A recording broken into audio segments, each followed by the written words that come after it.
Welcome to our channel. இன்னைக்கு தொப்பையை குறைக்கக்கூடிய ஒரு ட்ரிங்க் தான் பார்க்க போகிறோம். வாங்க எப்படி பண்ணலான்னு பார்க்கலாமா?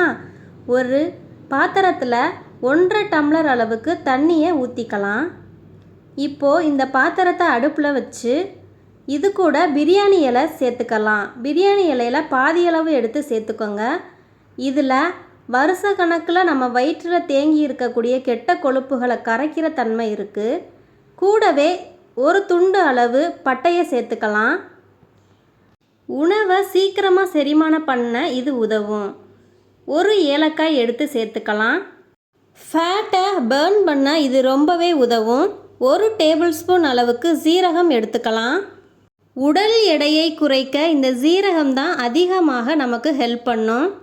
மலச்சிக்கலையும் சரி பண்ணும். பிளட் சர்க்குலேஷன் லெவலை சீராக வச்சுருக்கோம். இதை 2 நிமிஷம் கொதிச்சோன்னு நீங்கள் ஆஃப் பண்ணிடலாம். 1.5 டம்ளர் தண்ணி 1 டம்ளர் ஆகிற வரை இதை கொதிக்க வைக்கணும். இப்போது நமக்கு வடிகட்டி எடுத்து ட்ரிங்க் ரெடி ஆயிடுச்சு. இதை எப்போ குடிக்கணும் அப்படின்னா நைட்டு சாப்பிட்டதுக்கு அப்புறமா அரை மணி நேரம் கழித்து குடிக்கலாம். மிதமான சூட்டில் குடிக்கணும். தேங்க்யூ.